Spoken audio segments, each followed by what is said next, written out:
Compañeros, muy buenas tardes para todos. Hola, profe, buenas tardes. ¿Cómo nos fue? Buenas tardes. Buenas tardes, ¿cómo nos fue esta semana, muchachos? ¿Bien? Bien, profe, gracias a Dios y a usted. Bien, sí, gracias a Dios. Bueno, muchachos, bienvenidos a nuestra quinta tutoría de formulación y evaluación de proyectos. Para hoy tenemos programado revisar el tema de lo que es el estudio legal y organizacional, que es un tema relativamente corto. Y pues yo les voy a pedir un favor especial, es que tratemos hoy el tema que tenemos para dentro de 8 días, dado que el horario se me cruzó para la próxima tutoría con una asamblea y no la pude mover, entonces dentro de 8 días definitivamente no vamos a poder tener clase y me da pena pues pedirles a ustedes cambiarle el horario. Yo sé que es difícil, digamos, por el trabajo y por otras ocupaciones, como mover un horario de esto, ya ustedes están programados. Entonces vamos a mirar hoy, vamos a evacuar el tema de legal y organizacional, que es un tema relativamente corto y muy básico, es demasiado básico, y si nos detenemos un poquito entonces en el tema financiero, para que dejemos los dos temas evaluados. ¿Les parece, muchachos? Bueno, señor. Sí, profe. Vuelvo y les digo, les ofrezco excusas, pero pues se me cruzó una actividad que no pude pues como reprogramar y pues no me es posible estar a la 1 dentro de 8 días. Listo, muchachos. Bueno, lo primero, entonces, no sé si alguien tenga participación, que se haya acordado de ese profesor tan cansón con las participaciones de los temas actuales que tengan que ver con proyectos o con algunos temas de la vida nacional.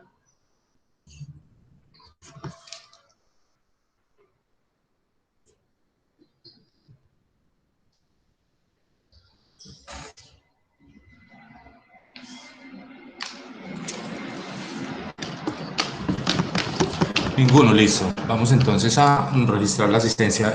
Mónica. Presente.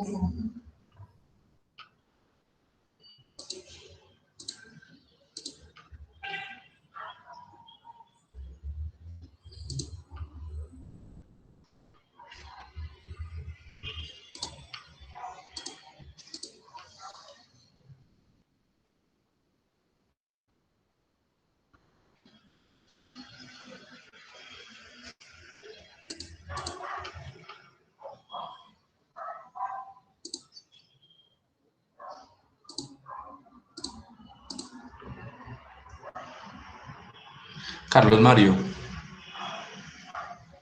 Presente. Laura Marcela. Presente. Andrés. Presente, profe. Angie Karina. Presente, profe. Edison.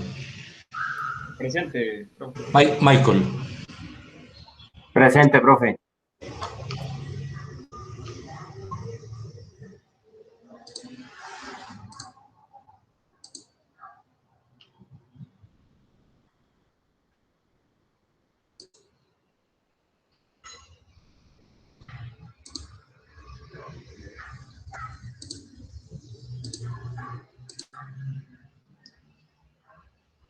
Edward.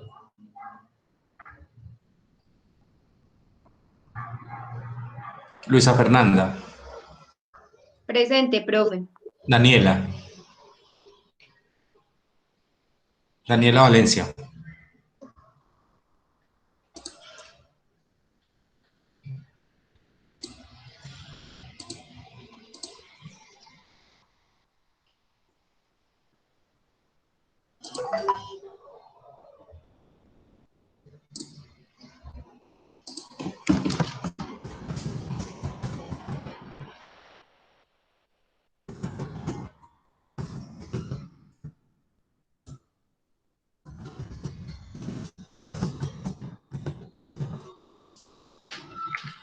Bueno, muchachos, muchas gracias. Quiero preguntarles cómo vamos hasta aquí? O sea, ¿cómo nos fue con ese trabajo del estudio de mercados? ¿Tuvimos dificultades?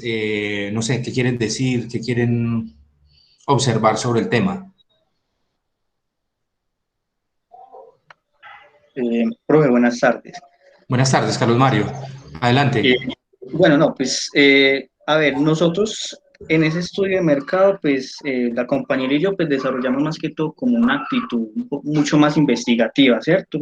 Sí. Obviamente, en base, pues, a- ¿cómo? ¿Cómo? Disculpe, profe, ¿dijo algo? No, no, no, no, tranquilo. Voy a cerrar el micrófono para que no se le cruce ese sonido. ¿Listo? Ah, perfecto. Listo, profe. Sí. Entonces, pues nosotros desarrollamos pues una actitud investigativa que es supremamente importante en el estudio de mercado. Pues obviamente, pues en el trabajo que nosotros hicimos, sí nos basamos como en ciertas fuentes realistas para obviamente construir con, o sea, consolidar pues bien como la información, ¿cierto? El trabajo pues fue un poquito, fue corto, pero pues muy contundente más que todo, pero pues eh, y según pues determinamos ahí el informe, pues hay, hay una posibilidad pues en cuanto al proyecto, ¿cierto? De que pueda surgir.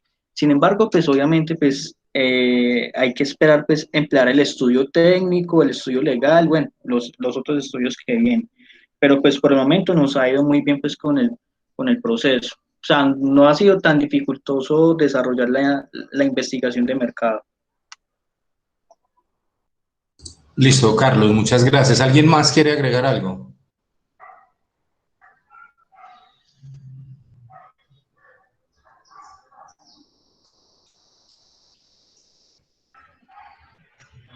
No, profe, yo creo que las explicaciones han estado claras y yo pues considero de mi parte que en esta primera entrega estuvo bien todo. Listo, Michael, muchas gracias. A ver, les reitero, digamos, como lo hemos hablado desde el inicio de las tutorías, esto no se trata, digamos, de construir un proyecto, sino de entender de alguna manera cómo es el proceso de la formulación de un proyecto. A eso tiende la materia. Y pues obviamente lo hacemos mediante un ejemplo al cual no le ponemos, digamos, la profundidad que le pondríamos a un proyecto como tal, pero sí lo que me interesa es como que ustedes entiendan la dinámica, que conozcan qué se hace, qué es lo que se hace en una formulación en una formulación y evaluación de proyectos, cuáles son los puntos claves, porque, vuelvo y repito, de eso se trata la materia, eso es lo que nos exige el pensum como tal. Bueno, si no hay más observaciones, muchachos, entonces miren, vamos a mirar primero, les voy a compartir pantalla para que miremos una presentación sobre el estudio legal y organizacional, que vuelvo y le repito, es un estudio muy básico. Digamos que sería un poquito complejo para aquellas empresas o de pronto aquellos proyectos que tuviesen una complejidad alta, por ejemplo, una complejidad alta, por ejemplo, en procesos jurídicos, en procesos normativos, en temas de capacitación, bueno, que fuera un tema complejo. La verdad es que los proyectos que yo he propuesto pues son muy básicos, simplemente pues con el fin de que sean lo más fácil posible para poder llevar a cabo digamos, cada uno de los aspectos que tienen que ver con la evaluación y la formulación y la evaluación. Entonces, digamos que el estudio legal y organizacional, pues no tiene mucha injerencia, digamos. Lo vamos a ver, obviamente, porque es necesario. Recordemos que venimos en un proceso en el que yo les comentaba desde un principio, pues que lo que tratan todos estos estudios es de resolver preguntas, ¿cierto? De minimizar la incertidumbre sobre la ejecución de un proyecto, sobre la puesta en marcha de un proyecto, sobre la inclusión de un producto en el mercado, sobre la apertura de una nueva zona, sobre un proceso de innovación, sobre un proceso de mejora tecnológica.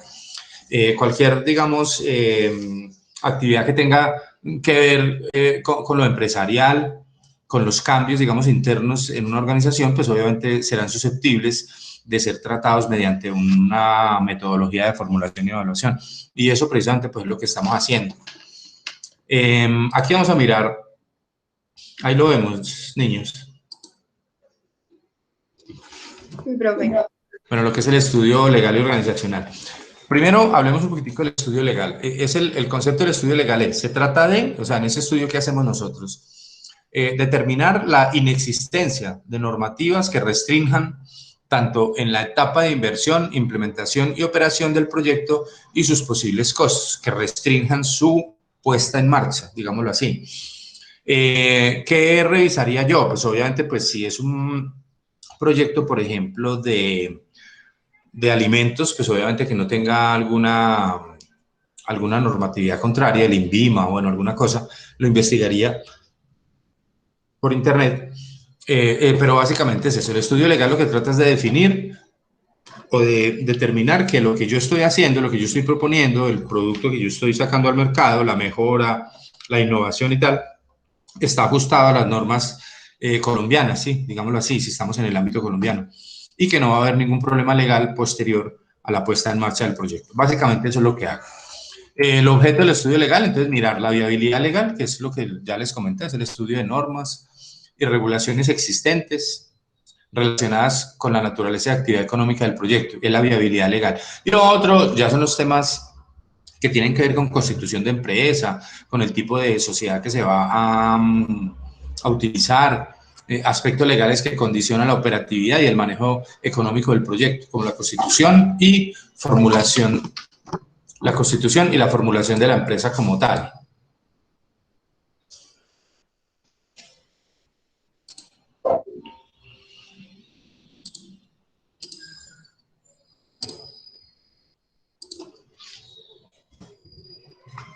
Elementos que debemos tener en cuenta en el estudio legal, por ejemplo, qué tipo de sociedad se va a constituir. Por lo general, pues hoy en día, cuando se constituyen, pues todas las empresas casi que nacen pequeñas y nacen hoy en día bajo la figura de la SAS, la Sociedad Anónima Simplificada, por acciones simplificada, que es como lo más, digamos, lo más fácil, lo más viable hoy en día para constituir una empresa. Estas venían, digamos, de la normatividad anterior, de las EU, las empresas unipersonales, que eran, digamos, como personas naturales con establecimiento de comercio, sin embargo, seguían constituidas como personas naturales. Resulta que para poder hacer negociaciones de alguna importancia con empresas, con el Estado, con las alcaldías, bueno, con muchos entes, pues es importante ser una persona jurídica, porque eso da más... eso le da más transparencia, le da más solidez a la negociación como tal. Por eso, digamos, se facilitó hoy en día la constitución de las SAS para que esos comerciantes pequeños, para que esos emprendedores, esos empresarios o microempresarios, pues pudieran tener acceso a una, digamos, a un modelo más formal de empresa. Sobre la constitución de la empresa como tal, que se debe más o menos seguir, en eso pues no vamos a hacer un tratado, digamos, de constitución de empresas. Eso es un tema pues, que hacemos ante las cámaras de comercio, cada que de pronto alguien tiene una idea y tiene digamos, como un negocio como tal, un producto para sacar al mercado, pues obviamente hace. También vamos a hablar del registro de marcas y de algunos aspectos tributarios en los que se incurren una vez se registra la empresa como tal. Siempre que yo registro una empresa, ya soy sujeto, digamos, de atender algunos aspectos tributarios como son industria y comercio y como son la declaración de renta anual. Una persona jurídica tiene que declarar renta anualmente, tenga o no tenga ingresos, está obligada a declarar, así sea declarar en ceros, pero lo tiene que hacer cuando es persona jurídica. Cuando es persona natural, no. Cuando es persona natural, pues uno declara de acuerdo a los ingresos y de acuerdo a las tablas, digamos, o el nivel de activos o el nivel de patrimonio que tenga, o los dineros que haya movido en un banco, de acuerdo pues, a unas tablas, pues estoy obligado a declarar. Las personas jurídicas, todas, están obligadas a declarar renta. Bueno, los tipos de sociedades, hay personas jurídicas que todos conocemos, que son un ente, digamos, capaz y digamos que se configura como una persona aparte de sus integrantes, de sus socios, que es capaz, digamos, tiene la capacidad de negociar, de obligarse ante terceros para poder llevar a cabo negociaciones, ¿cierto? Estas son de carácter jurídico, obviamente, pues como su palabra lo indica, valga la redundancia, y obviamente lo que les comentaba ahorita, es mucho más fuerte, digamos, es mucho más institucional, ser persona jurídica para poder hacer alguna negociación como tal. Y las personas naturales, que son todos los individuos, digamos, que pueden también hacer negociaciones no quiere decir que una persona natural no pueda tener una empresa grande, sí la puede tener obviamente, lo que pasa es que digamos en el ámbito comercial pues va a tener algunas limitaciones de orden institucional, digámoslo así, pero pues igual también puede tener una empresa. Hay empresas grandes que están a nombre de personas naturales.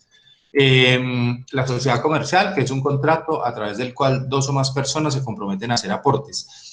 Se juntan, digámoslo así, ¿para qué? Pues para aportar, unos en capital, otros en conocimiento, otros en tecnología, para generar unas utilidades que luego pretenderán, obviamente, pues como es lógico, repartírselas en partes iguales. Eso es una sociedad comercial. Según esas divisiones o según esta manera de mirar las sociedades, pueden haber civiles y mercantiles, pueden haber colectivas o comanditas, pueden haber limitadas o ilimitadas, pueden haber mixtas, estatales o privadas, según sea la participación de capital, pueden ser nacionales o extranjeras, o pueden ser, según el origen del capital, nacionales, mixtas o extranjeras. La constitución de una empresa como tal.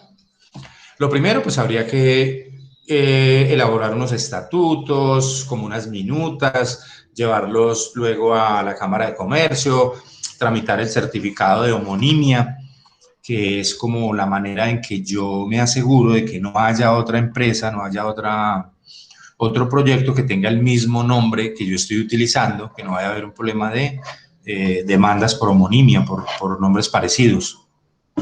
La elaboración de una escritura pública de constitución y notaría y la expedición del NIT y el RUT. Eso lo hago ante la Cámara de Comercio y ante la DIAN. También información acerca de industria y comercio. Vuelvo y repito, una vez uno registra la empresa como tal, desde ese momento es sujeto del pago o la liquidación de impuestos de industria y comercio. El uso de tableros, obviamente de avisos y tableros, si tengo un establecimiento abierto al público. El uso de suelos, si mi actividad es especial y necesite, digamos, permiso por POT, por Plan de Ordenamiento Territorial de cada ciudad, para el uso de suelo. El certificado de seguridad, bueno, y algunos otros que se necesitan para la constitución de una empresa.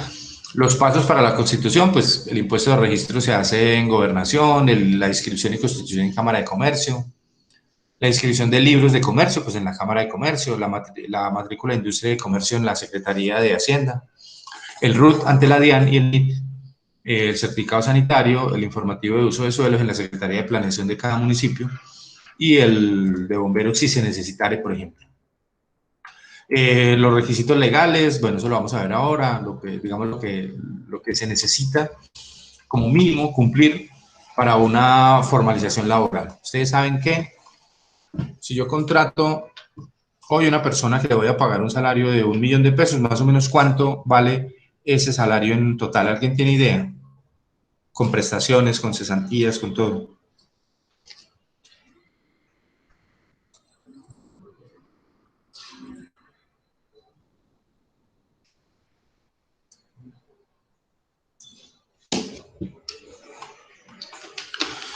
Bueno, cuando uno contrata a una persona con un salario de 1 millón de pesos, más o menos el costo total de ese salario es de 1.536.400, o sea, el 53.4 más. Y yo lo debo tener en cuenta dentro de mi proyección de gastos de nómina. Para una vinculación formal, obviamente ustedes saben que nosotros tenemos un nivel de informalidad muy alto y que hay personas que pues obviamente por aquellas condiciones económicas pues no reciben, digamos, todos estos beneficios, todos estos pagos para formalizar el trabajo, sino que pues les toca trabajar por unos valores inferiores, pero normalmente es así, es más o menos el 53.4 de más en lo que son prestaciones. Bueno, hasta ahí, muchachos, preguntas.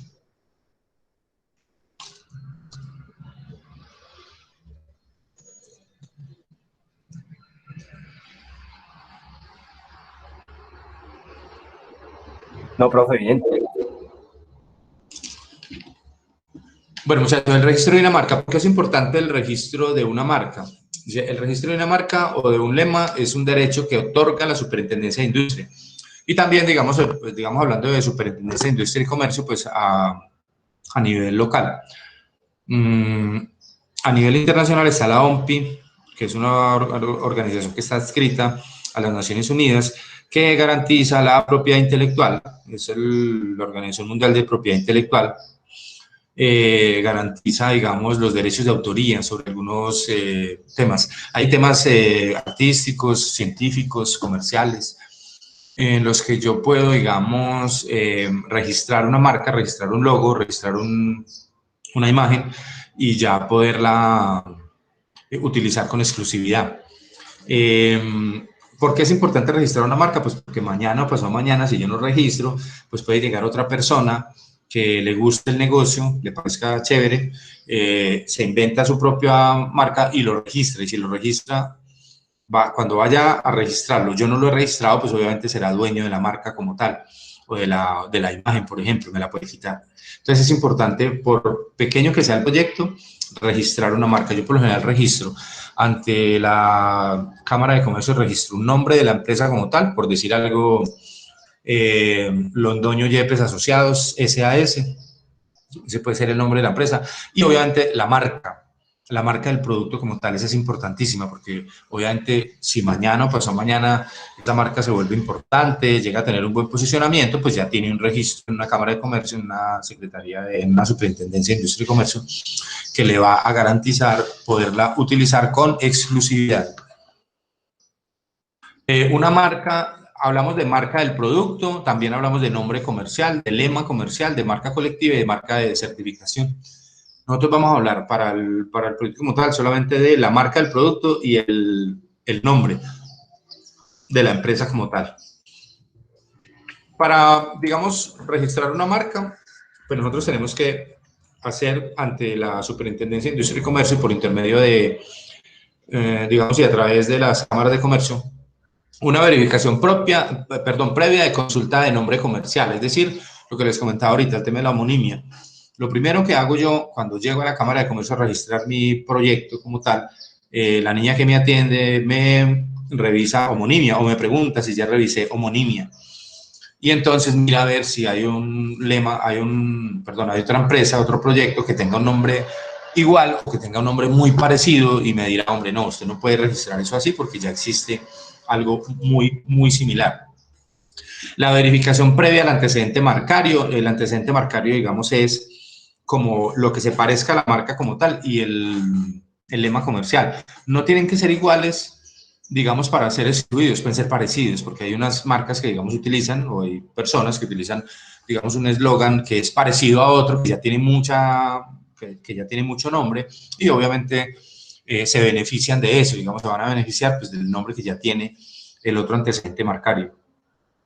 La presentación de la solicitud, el registro de marca, la representación legal, bueno, el comprobante de pagos, hay que hacer un pago para realizar esa. Pero frente a los aspectos tributarios, pues no nos vamos a detener mucho acá, simplemente determinar que una vez que uno haya constituido la empresa como tal, pues es sujeto pasivo de generación de impuestos como tal, y que hay algunos que son, entonces se adquieren unas obligaciones y tal, como suministrar la información que de manera general o para casos específicos le sea solicitada por la DIAN, llevar libros de contabilidad de las operaciones, actuar como agente retenedor de impuestos cuando así lo disponga la ley. Si soy agente retenedor de RTI o RT Fuente, pues obviamente retener estos valores y ponerlos a disposición de la Dirección de Impuestos y Aduanas Nacionales en las periodicidades y en los formatos que ellos exijan.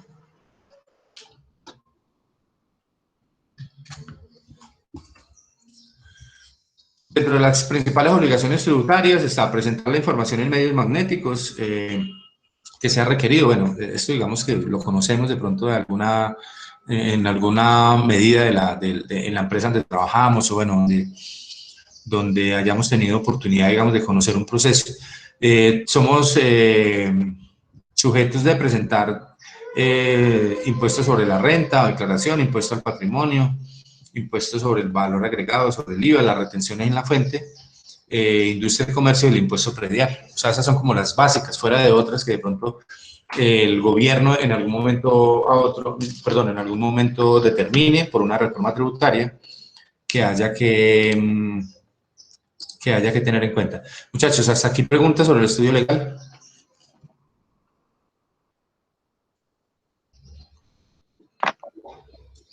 Sí, yo tengo una pregunta.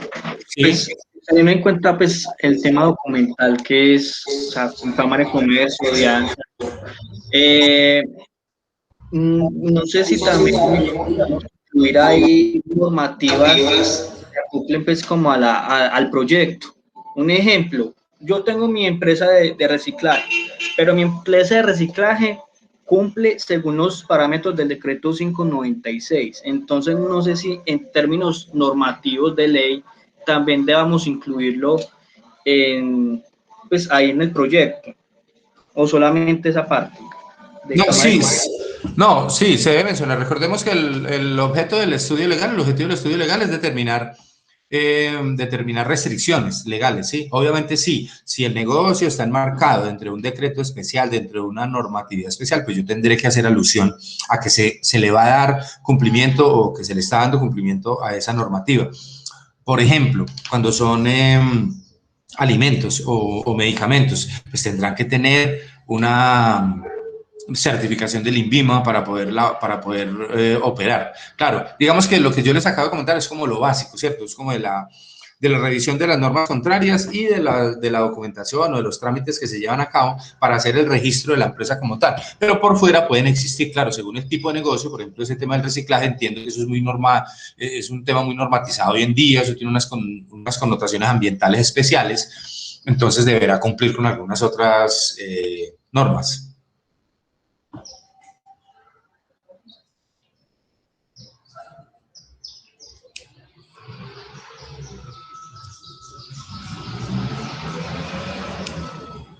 ¿Alguna otra pregunta, muchachos?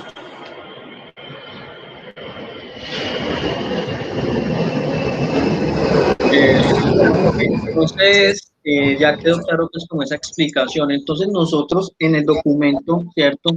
Debemos de especificar los trámites que hagamos de acuerdo pues al proyecto, ¿cierto? Especificarlo, registro de cámara, a qué tipo de empresa va a pertenecer, si es régimen simplificado, régimen como régimen con... Exacto, sí. Ah, perfecto, listo. Sí, es como es empezar diciendo lo siguiente, por ejemplo, pues de acuerdo al estudio, de acuerdo con el estudio legal, por tratarse de ser una empresa productora de dedicada a esto y esto y eso, no existen, digamos, normas contrarias en la ciudad o donde vamos a desarrollar el proyecto y comenzar entonces allí. Entonces, la empresa, ahí digamos en el trabajo como tal, en la plataforma, está como cada uno de los punticos. Entonces, ¿qué empresa se va a constituir? Entonces, bueno, vamos a constituir una sociedad anónima, una limitada, una comandita, depende de la necesidad, ¿cierto? ¿Cuál va a ser la marca? Tanto, ¿cuál va a ser el nombre de la empresa? Listo, son como esos punticos básicos. Es un tema bastante básico.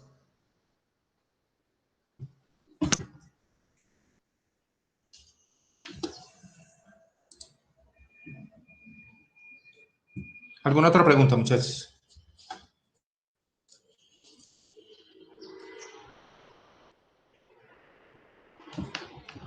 Bueno, discúlpenme un segundito.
Qué pena, muchachos.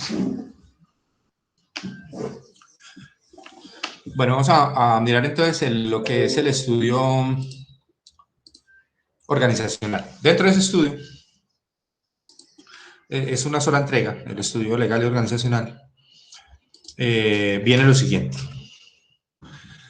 Objetivo del estudio organizacional es lo primero, simular el funcionamiento del proyecto para medir los desembolsos que este genera o que generará. A ver, en el estudio organizacional yo debería como calcular cuánto cuesta la operación de la empresa, cuánto vale la nómina, cuánto vale la parte administrativa, cuánto valen los arriendos, los servicios, todo lo que son gastos recurrentes en los que voy a incurrir durante la puesta en marcha del proyecto como tal.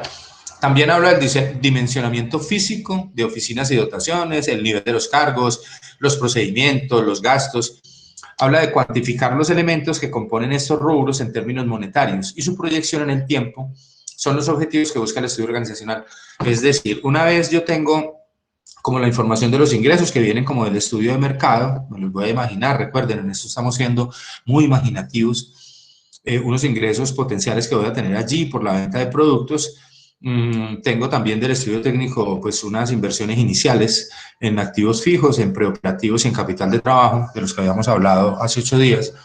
Ahora, con el estudio organizacional, pues yo determino cuánto cuesta mensualmente, periodo a periodo, la operación de la empresa, del proyecto como tal. Pues eso es como básicamente.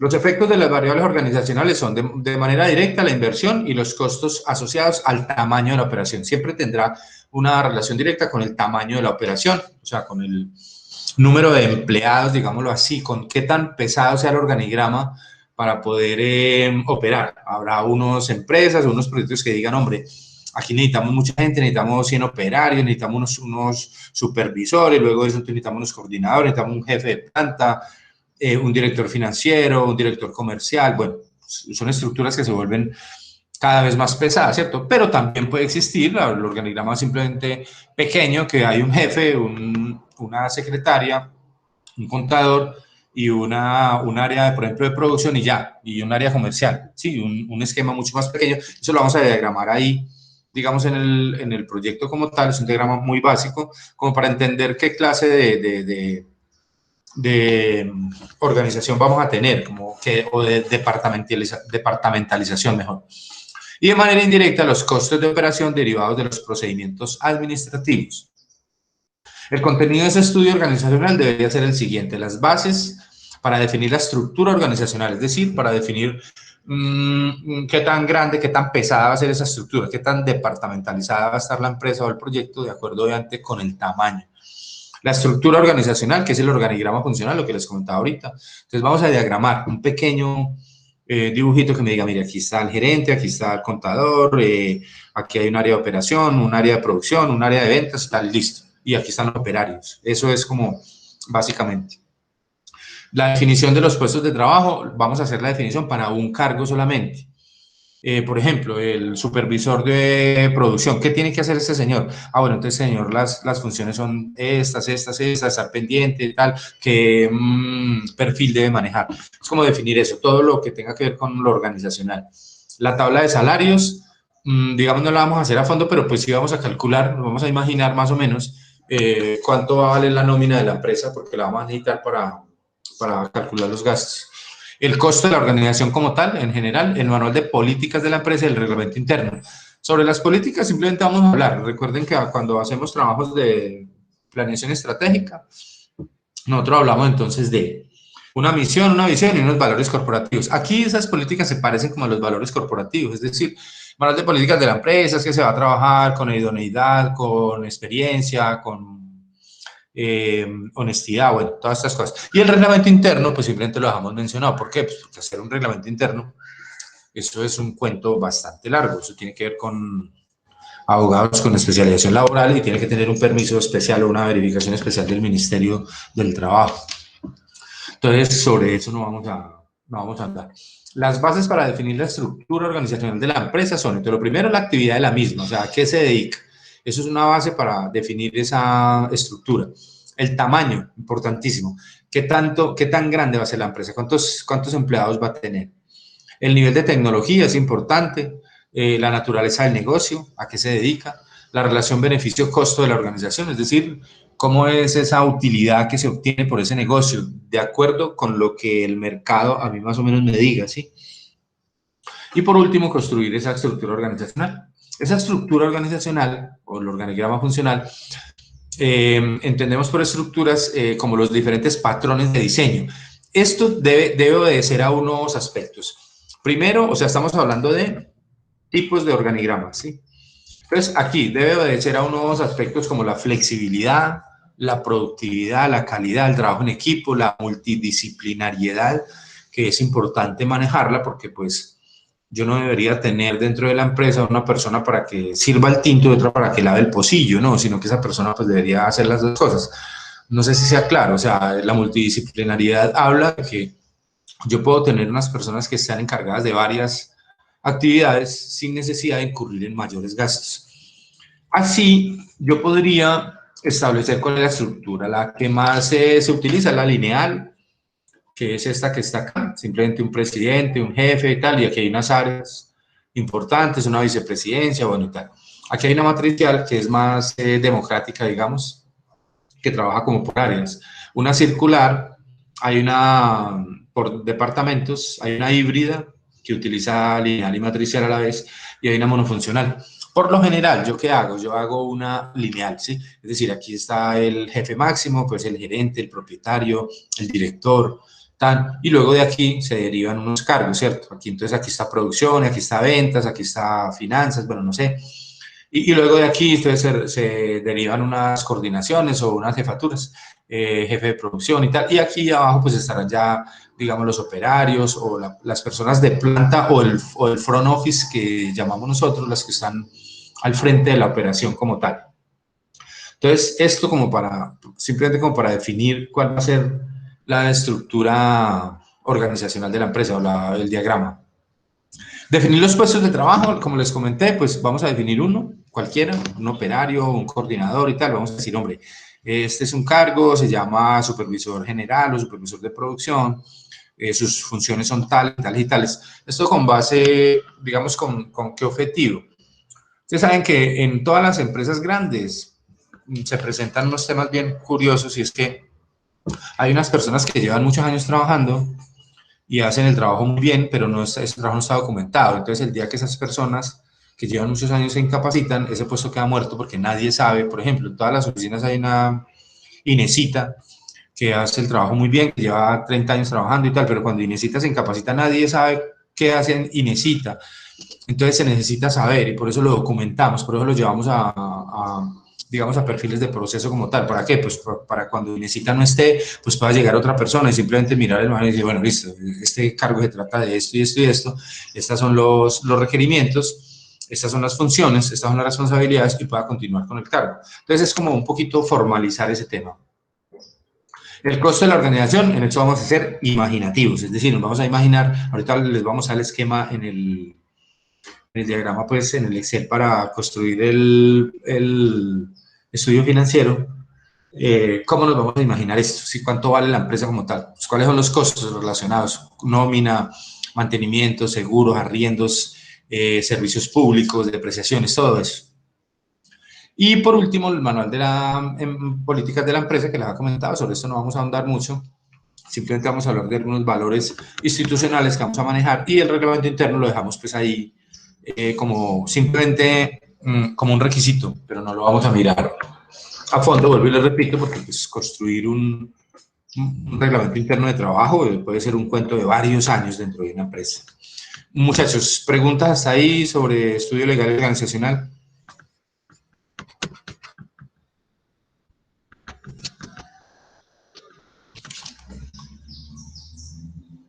No, profe, esta entrega está para el 27, ¿cierto? Sí, señor, esta es para la séptima tutoría porque esta, digamos que el acumulado hasta aquí formaría parte del segundo parcial. Listo, profe. ¿Listo? ¿Alguna otra?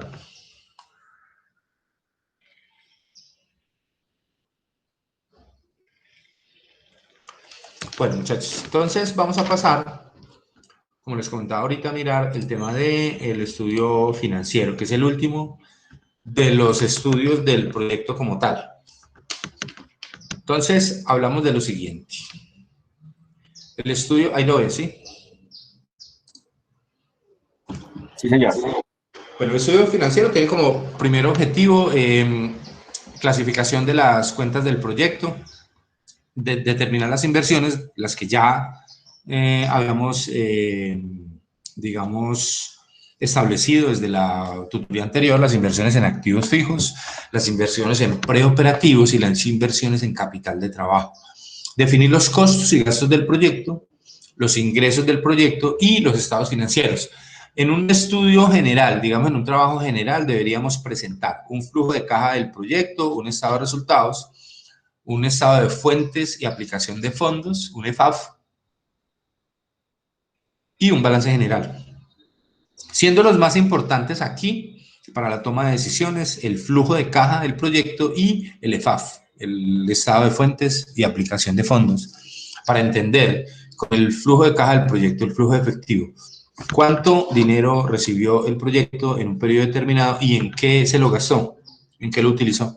Y el EFAF, de dónde provinieron esas fuentes y hacia qué aplicaciones se llevaron. Eso, digamos, en contabilidad hablamos del principio de la conformidad financiera y esos son importantes por eso. Por lo general, un contador pues solamente presenta un estado de resultados y un balance general, ¿sí? Y hasta ahí llega, digamos, su responsabilidad. Pero los más importantes, vuelvo y repito, son el flujo de caja y el de estado de fuentes y aplicación de fondos. El estudio financiero, entonces, es la conclusión de la etapa de formulación.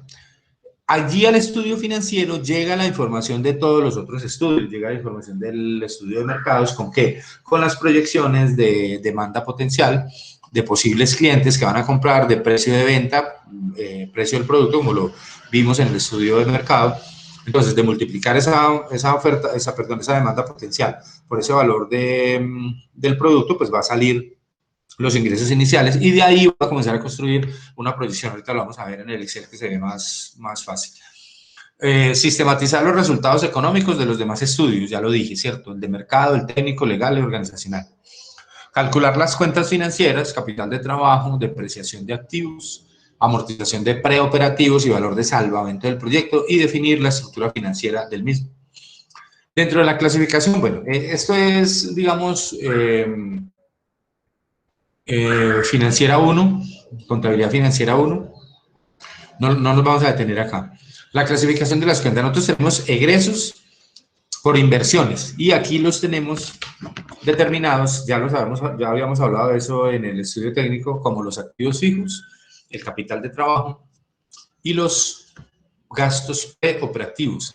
También tenemos esto es parte de la inversión, o sea, es decir, esto es lo que yo necesito al iniciar el proyecto, un día antes de iniciar, tener disponible para poder empezar a operar. Son las inversiones, lo que voy a invertir. Los costos, entonces, los determina ese estudio organizacional, que son los variables y los fijos, ¿sí? Es decir,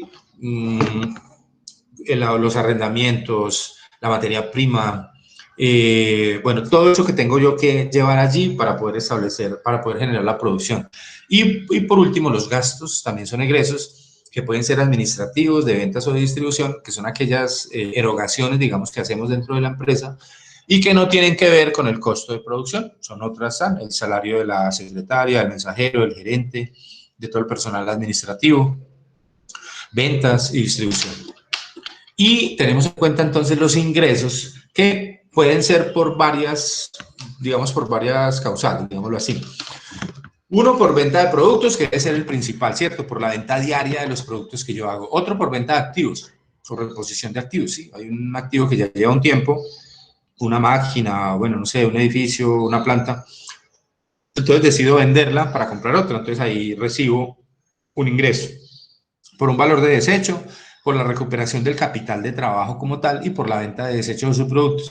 Pueden haber dentro de los ingresos todas esas posibilidades. Sin embargo, nosotros solamente vamos a tener en cuenta la venta de productos, es decir, las ventas o lo que llamamos contablemente los ingresos operacionales para construir ese flujo de caja.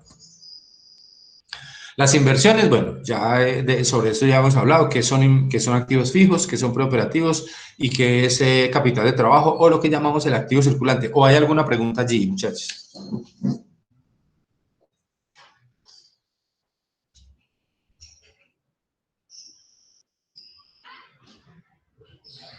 No, señor.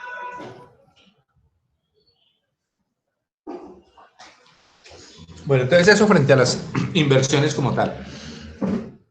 Hay un detalle de cada uno. Estas presentaciones están en la plataforma si las quieren revisar.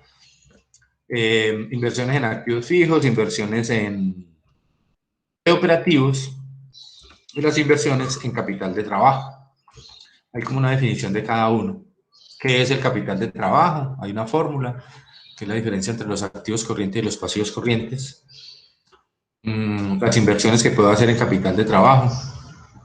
Bueno, ahora sobre los costos y gastos del proyecto, entonces decimos los costos, ya lo dijimos ahora, son los que tienen que ver directamente con la producción, o sea, es la mano de obra directa, la materia prima directa y los costos indirectos de fabricación, o sea, lo que tengo que llevar, tengo que afectar directamente el producto como tal. Esos son los costos. Y los gastos son todas aquellas otras erogaciones en las que yo incurra dentro del proyecto que no tienen que ver, que no son costos, o sea, que no tienen que ver con la producción.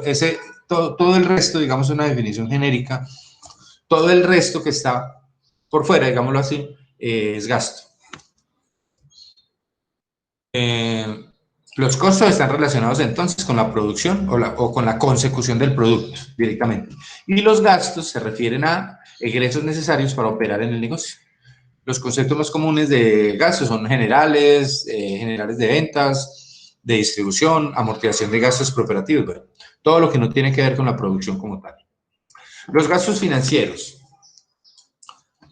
Cuando yo financio la operación, digamos, de un proyecto con un crédito bancario, pues yo voy a tener que pagar unos intereses, ¿cierto? El banco me cobra a mí unos intereses.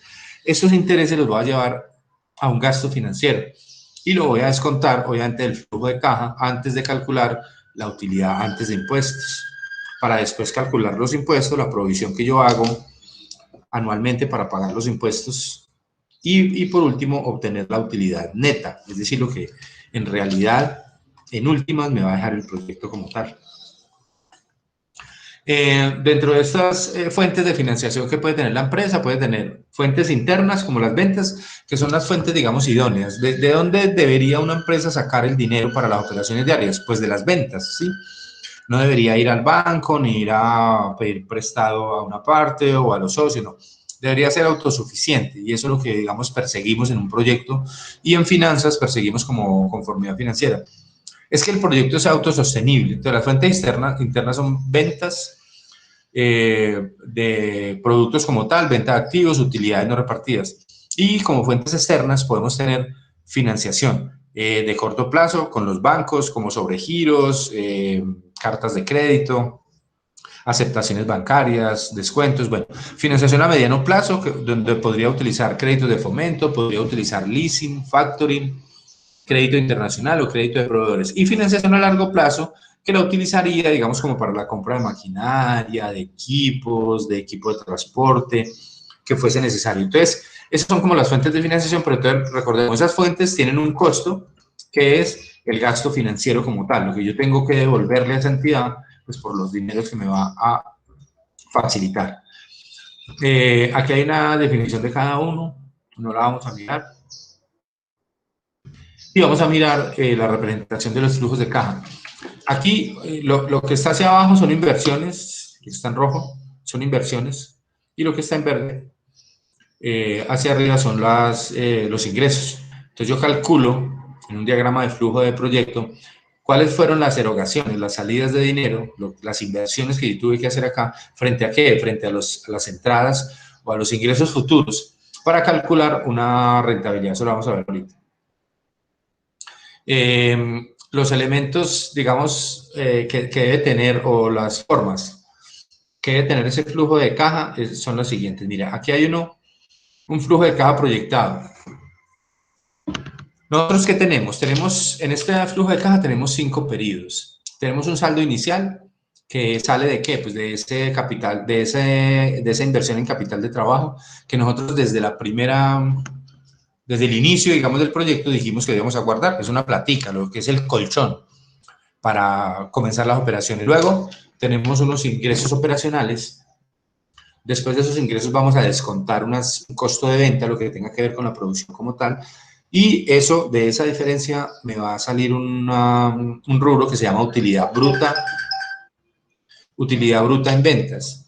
De esa utilidad bruta en ventas, yo voy a calcular unos gastos de ventas y unos gastos de administración y voy a calcular una utilidad operacional, descontándole a esa utilidad bruta esos gastos.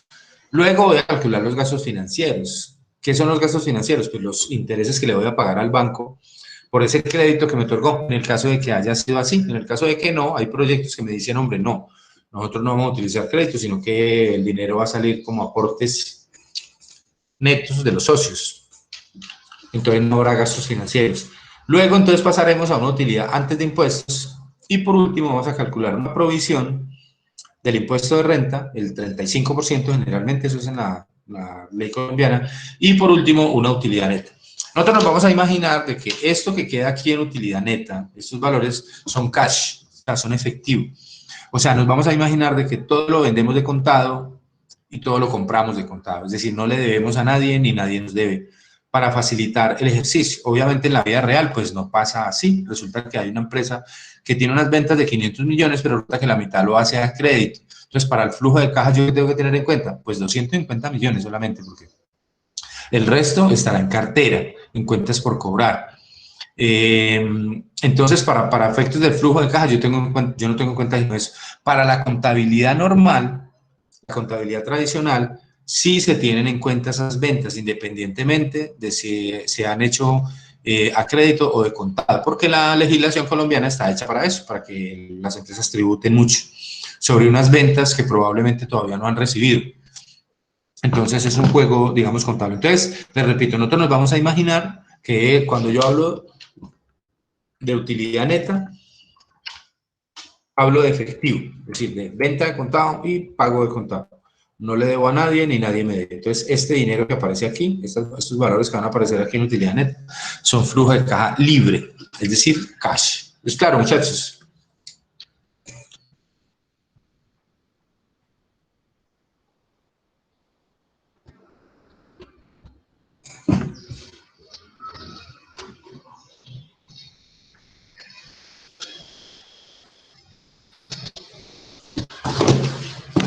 Listo. Entonces,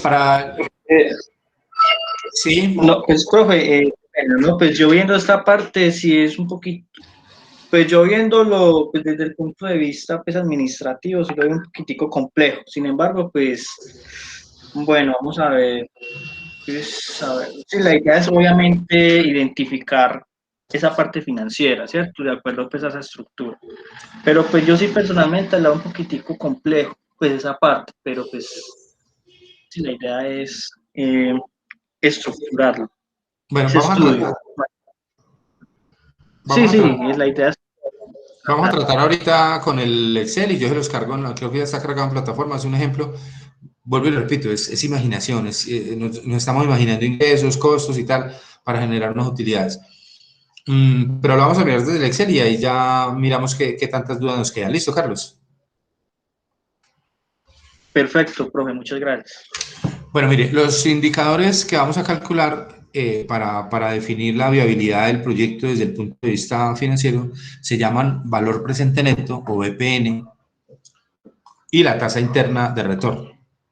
Las vamos a calcular en Excel, es muy sencillo. Estos dos indicadores son los más utilizados a nivel mundial, a nivel universal, para evaluar proyectos. Cuando ustedes presentan un proyecto, un aplicativo para una graduación o un proyecto en la empresa, alguna cosa, pues ¿qué hace el evaluador? El evaluador va y mira, lo primero, la consistencia del proyecto, ¿cierto? Va y lee algo sobre la pertinencia, sobre, digamos, la justificación del por qué estamos llevando a cabo este proyecto en este momento, por qué sería bueno. Eso es importante, la fuerza que tenga el proyecto como tal.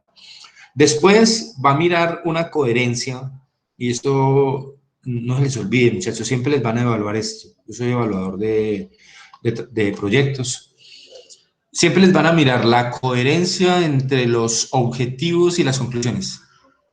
Casi que cada conclusión debería tener un origen, un objetivo, o cada objetivo tener una conclusión pertinente. Porque si no, pues yo me habré perdido en la marcha durante todo el proceso.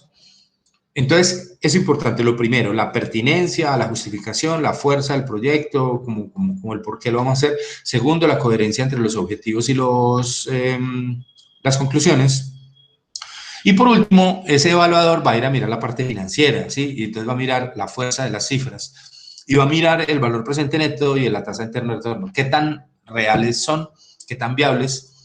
Qué tan positivas, digámoslo así, para determinar esa viabilidad. Entonces, un evaluador como que se pega de esas tres cosas básicamente. Es importante que lo tengan en cuenta, muchachos, porque aquí y en cualquier otra universidad, en cualquier otro ámbito, se les va a presentar este tema.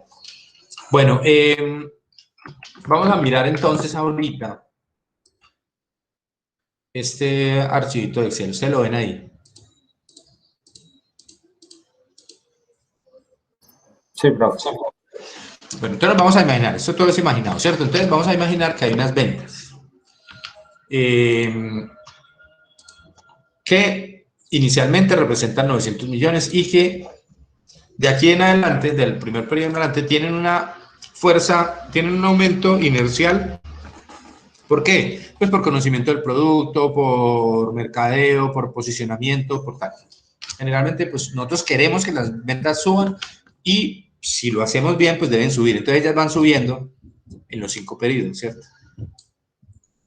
Luego tenemos nosotros un costo de venta. Ese costo de ventas aquí está calculado, esto es imaginativo, como el 45% de las ventas. Está como un porcentaje. Usted lo puede calcular como un porcentaje, lo puede calcular como un valor fijo, como les quede más fácil.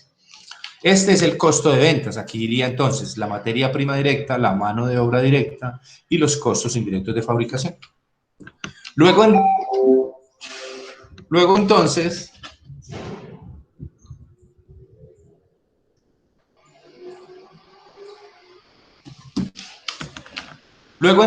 tenemos de restarle a esas ventas o a esos ingresos operacionales, ese costo de ventas, tenemos una utilidad bruta en ventas. Y esta simplemente sale de restarle a las ventas el costo de ventas. Luego vamos a tener unos gastos de ventas y unos gastos de administración. Y esos gastos se los vamos a restar a esa utilidad bruta en ventas. Y aquí en el neto nos va a quedar lo que llamamos la utilidad operacional. Entonces, esta sale simplemente de tomar la utilidad bruta en ventas y restar el gasto de ventas y el gasto de administración. Luego vamos a tener unos gastos financieros. Si los hubiere, vuelvo y le repito, habrá algunos proyectos que me digan, hombre, no, aquí no hay gastos financieros porque no hay préstamo, no hay ningún problema. Si esto aparece en ceros, no hay ningún problema. Luego, yo a esa utilidad operacional entonces le voy a descontar esos gastos financieros y me va a quedar una utilidad antes de impuestos, la UAI. ¿Sí? Entonces esto es simplemente una cuenta matemática, restarle a la utilidad operacional los gastos financieros si los hubiere. Si no los hubiere, pues pasaría el mismo valor a la utilidad antes de impuestos. Luego, calcular la provisión de renta, aquí está calculada en el 35%, lo que tengo que dejar para pagar el impuesto el año siguiente. Y por último, restarle a esa utilidad antes de impuestos la provisión de impuestos para llegar al flujo de caja libre o la utilidad neta. Vuelvo y repito, esto contablemente se llama utilidad neta, pero nosotros lo vamos a llamar para efectos del ejercicio flujo de caja libre. Es decir, nos vamos a imaginar de que toda esa plata entró en efectivo y lo que se pagó en efectivo. O sea que esto es el saldo que quedó. Estos valores que están aquí son reales y son los saldos que quedaron. Listo, muchachos, ¿cómo vamos hasta ahí? Bien, profe, yo creo que yo ya había hecho como un estudio similar para el presupuesto, para la viabilidad de los presupuestos y todo eso, pero con una proyección mensual, ya que usted nos habla de unos periodos. Ah, sí, digamos que cuando yo hablo de periodos, pues a mí no me interesa si son meses, años, trimestres, semestres, quinquenios, no, yo simplemente hablo de periodos. Esto ya ustedes se lo imaginan, si estos son años o... ¿sí? Listo, profe. Y la otra pregunta es, por ejemplo, el incremento de la proyección del que usted habla ahí del 40%, ¿eso es como del crecimiento mensual o el crecimiento por periodo? Por periodo, usted lo decide, usted lo toma, usted dice, mire, por ejemplo, acá está calculado, aquí dice que del primero al segundo periodo crece el 24%, Aquí dice que crece el 34, aquí el 44 y aquí el 54. Es simplemente una imaginación, ¿sí? O sea, usted lo hace como mejor le parezca. Siempre siendo objetivos en un crecimiento, ¿cierto? Sí, claro, sí. Digamos que ahí en ese crecimiento, ¿qué tiene uno en cuenta? Uno tiene en cuenta el IPC, que es como el índice de la inflación del año, pues que uno la tiene en cuenta, pues porque obviamente pues el precio del producto sube y obviamente las ventas aumentan en esa proporción. Y lo otro es la fuerza inercial, es decir, la publicidad, el conocimiento, la penetración de mercado y tal. Entonces uno pues quisiera que esas ventas fueran subiendo, pero vuelvo y le digo, eso es imaginativo para cada uno. Listo, profe, gracias. Bueno, muchachos, ¿alguna otra pregunta?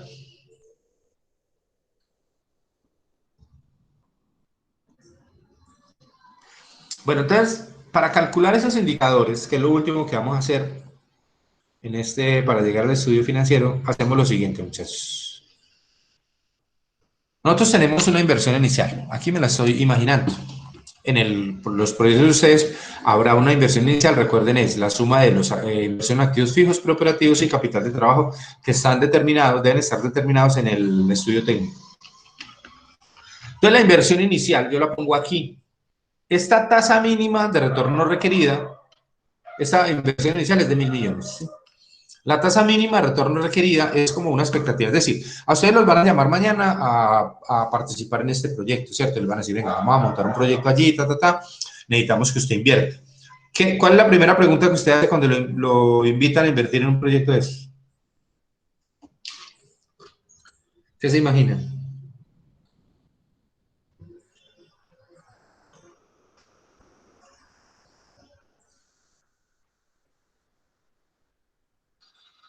¿Qué tan viable es, profe? Sí, pero cuando hablo de viabilidad, ¿hablo de qué?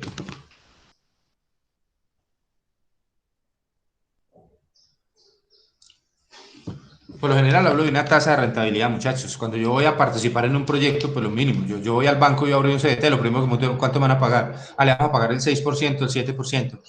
Si yo llevo una plata a invertir en bolsa, un capital que tengo, pues yo que voy a preguntar, venga, ¿cuánto renta esa inversión? Si voy a trabajar en un proyecto de esos, lo que voy a preguntar es, venga, ese proyecto, ¿qué tal? O sea, ¿cuánto me puede devolver por la inversión que yo voy a hacer? Sí, es lo mínimo que yo puedo preguntar, ¿cierto? ¿Cómo me van a retribuir a mí el riesgo que yo voy a correr por invertir, por llevar mis dineros allí? Entonces, esa tasa mínima de retorno requerida es como la expectativa que tiene ese inversionista. Ahí me llaman a participar en este proyecto y yo voy allá, pero voy mínimo por el 20% efectivo anual, ¿sí? Voy mínimo por esa tasa. Entonces, yo lo calculo desde aquí. La tasa mínima de retorno requerida, lo que yo mínimamente espero recibir es el 20%. Entonces, para calcular los indicadores, yo debo colocar la inversión inicial acá, en este tablerito, la coloco en negativo, porque es una erogación. Recuerden que lo mirábamos en el flujo de caja, en la parte roja, en las flechas hacia abajo. Y luego voy a colocar los flujos de caja de ahí en adelante. Aquí está el flujo de caja 1, que son 185, el 2, que son 237, el 3, que son 374, el 4, que son 667, y el quinto, que es 1254. Entonces los voy a colocar en ese orden, ¿sí? Entonces tengo una tasa mínima de retorno, tengo una inversión inicial, una tasa mínima, que es lo mínimo que yo quiero recibir por esa inversión, y la voy a calcular entonces. Entonces aquí voy a calcular un valor presente neto. ¿Qué es el valor presente neto? El valor presente neto es el valor que me representa, es comparar esos valores que están en el futuro. Estos valores están en el futuro. Aquí están, ¿sí? Del periodo 1 al periodo 5. Están en el futuro, pero yo estoy en el día de hoy, yo estoy proyectando, yo estoy calculando hoy. Entonces yo digo, si hoy pongo 1.000 millones aquí y recibo estos ingresos en el futuro, ¿cuánto representan esos ingresos a fecha de hoy afectados por una tasa del 20%? ¿Por qué? Pues porque obviamente yo tengo que aplicar esa tasa para hacer lo que llamamos el descuento. No es lo mismo tener 1.000 pesos hoy que tener 1.000 pesos dentro de 2 años, ¿cierto que sí? 1.000 pesos dentro de 2 años, ¿cuánto valdrán? Pues valen mucho menos por efecto de la inflación. Entonces yo lo que hago aquí es calcular estos ingresos futuros contra la inversión inicial. Y lo hacemos de la siguiente manera. Nosotros vamos a borrar acá y vamos a ir a fórmulas financieras y vamos a calcular una que se llama el BNA. no se llama BPN, porque BPN es valor presente neto en español, BNA es en inglés, pero es lo mismo, el BNA. Entonces calculo el BNA, ¿sí? Entonces aquí le coloco la tasa, ¿cierto? Digo, calcúlemela, por favor, al 20%. Y los valores los voy a colocar los ingresos futuros. Y por último, a este valor le voy a restar la inversión inicial, pero como ella está negativa, se la tengo que sumar. Más por menos.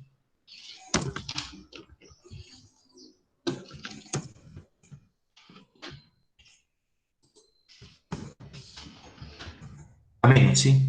Entonces, ¿qué me dice esta fórmula? Me dice que calculando estos valores, que valen 2.719 millones, contra esos 1.000 millones, a una tasa del 20%, hoy tengo una ventaja o tengo una utilidad de 362 millones. Es decir, es positiva. Cuando el BPN a mí me da positivo, yo acepto la inversión. Cuando me da negativo, yo la desecho, ¿sí? Yo digo, no, no me sirve. Y cuando me da igual a cero, o sea, o es la misma, pues simplemente es indiferente. Yo puedo decir, hombre, sí, me sirve la inversión o no me sirve la inversión. Entonces, vuelvo y repito. Nosotros tomamos para la fórmula los flujos de caja futuros y lo comparamos contra una inversión inicial a una tasa de interés determinada, ¿cierto? Entonces nosotros sabemos ya que a un 20% esa inversión es viable porque me da un superávit de 362, pero realmente yo no sé en este momento cuánto renta cuál es la rentabilidad real de esos ingresos futuros frente a esa inversión inicial.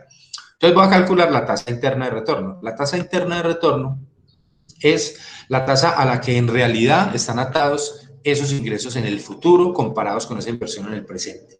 Entonces vamos a borrar aquí. Vamos a ir a buscar financieras. Eso se llama tasa interna de retorno, la TIR. Y en los valores simplemente le voy a resaltar los 6 valores. La inversión inicial y los ingresos futuros. Y me va a dar el 31%. Entonces, ¿qué quiere decir esto? Que este negocio como tal, este proyecto, invirtiéndole 1.000 millones y recibiendo esos flujos de caja en 5 periodos al futuro de esos valores, representa un 31%, que está muy por encima del 20%, ¿sí? Que está representado en ¿qué? En los 362 millones, que está generando por encima de la expectativa de esos inversionistas como tal. Entonces, la tasa interna de retorno me refleja la tasa real a la cual están ligados esos recursos como tal, esos ingresos futuros comparados con esa inversión inicial. Y el valor presente neto me dice si el proyecto es viable o no es viable, ¿de acuerdo con qué? Con la expectativa que yo fijé. Si yo, por ejemplo, aquí fijara, si yo le dijera aquí a esta fórmula que la tasa... Que la expectativa mía es del 40%, yo espero recibir el 40%, ya el valor presente neto se volvería negativo. El sistema me diría, venga, no, la fórmula me diría, no le alcanza para eso, no le da el 40% porque está por encima del 31%. Si yo le dijera el 31%, si yo le colocara la fórmula exacta, me daría 0, ¿cierto? ¿Por qué? Porque sería igual a la expectativa que yo tengo sobre esa inversión a lo que recibo realmente. Entonces, en la medida en que yo voy cambiando, la expectativa pues me va generando un valor presente mayor o menor. Si es negativo, si yo por ejemplo llego a este proyecto, yo aspiro ganarme el 40, lo calculo y me da 202 millones negativos, yo digo, hombre, no me sirve porque no me da el 40, ¿cierto? Entonces lo desecho, ¿sí? Pero pues en este caso lo estamos calculando al 20, entonces me da un valor positivo. ¿Cómo lo ven hasta ahí, muchachos? Profe, una pregunta. Sí. Cuando se refiere al 20, al 40% es sobre utilidades, ¿cierto? Hablamos de utilidades sobre la expectativa que usted tiene como inversionista sobre ese negocio. Ahora, al calificar un proyecto, cuando se califica un proyecto, se tiene en cuenta qué margen, por ejemplo, ¿es viable trabajar con un margen inferior al 20%? Ah, bueno, sí, esa pregunta es buena. O sea, la pregunta suya es ¿de dónde sale el 20%? Sí, señor. Ah, bueno, mire, aquí para efectos de facilitar los ejercicios, pues simplemente salen del sombrero del tutor, ¿sí? Pero en la realidad hay unos modelos especiales hay un modelo KPM, hay unos modelos financieros pues, que no forman parte de este curso, eso solo se ve en especialización. Unos modelos especiales para determinar, de acuerdo con el riesgo del negocio, cuál debe ser la expectativa que yo tenga frente a él. Ustedes saben, todos los negocios tienen un nivel de riesgo diferente. Y entre mayor es el riesgo, ¿qué pasa con la utilidad? A mayor riesgo, mayor rentabilidad, muchachos. Si yo voy a invertir, si yo voy a arriesgar más en un negocio, yo espero recibir más. Si yo voy a arriesgar menos, yo espero recibir menos. Si yo no quiero riesgo, pues voy con la plata a un banco y abro un CDT que me paga el 5%. Es muy poquito, ¿cierto? La rentabilidad es muy poquita. Sí, pero el riesgo también es muy bajito. El riesgo de que Bancolombia un día me diga a mí que la plata se perdió. No, ese riesgo es muy pequeño. Pero invirtiendo en una empresa van a decir, venga, aquí se gana el 30, sí, pero así como es la utilidad, es el riesgo. ¿Sí? Entonces, hay unos modelos especiales que miden por medio de unas fórmulas, unos betas que tienen cada negocio, eso está calculado, digamos, a nivel, unas compañías pues, financieras a nivel internacional, bancas de inversión, lo calculan. En este momento, esto, digamos que sale del sombrero del tutor, como le digo.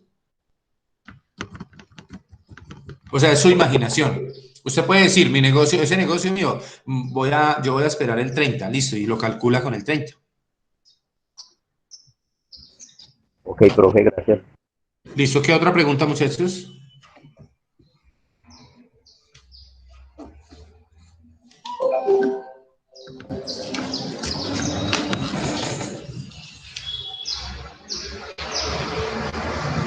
Bueno, muchachos, si no hay preguntas, entonces quedamos de la siguiente manera. Este tablero queda en la plataforma.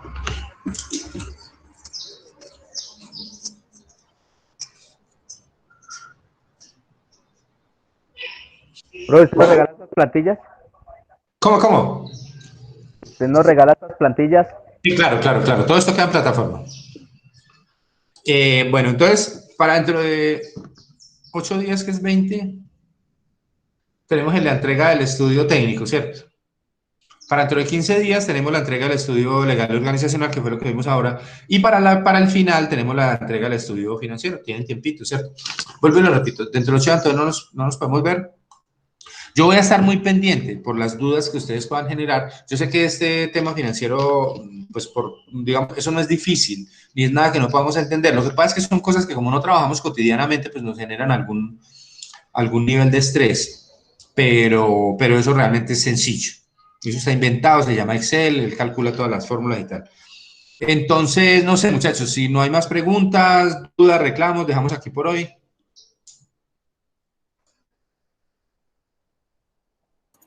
Listo, profe, no, igual en el transcurso de la semana yo creo que Eso sí, cualquier cosa, muchachos, yo voy a estar muy pendiente. Igual de todas maneras, el sábado después del evento que yo tengo, pues igual voy a estar pendiente por si necesitan alguna asesoría o si me necesitan llamar, alguna cosa bien pueda, muchachos. ¿Hasta qué horas vamos a tener habilitada la plataforma para subir el trabajo, profe? ¿Cuál trabajo? El dentro de 8 días. Pues normalmente yo lo dejo hasta la hora de inicio de clase. Hoy, por ejemplo, por ahí alguien me llamó que tuvo como que un problema para subir el de hoy, entonces lo habilité, creo que como hasta las 8, no sé, me parece. El de hoy. El de dentro de 8 días, no, muchachos, ustedes me dicen, si alguien tiene problemas técnicos o alguna cosa, yo lo alargo un poquito, no hay problema. Sí, pero yo tengo pendiente de subir el de hoy, tuve que lo llamé. ¿Usted es Carlos? Sí, señor, y yo lo subo ahorita, por ahí en Listo, media horita. yo le habilité ahí para que me lo suban allí porque me queda más práctico revisarlos desde allí. Y si dentro de 8 días hay alguna dificultad, alguna cosa, muchachos, me cuentan, no hay ningún problema, lo manejamos. Muchas gracias, profe. Mucho gusto. ¿Alguna otra pregunta, niños?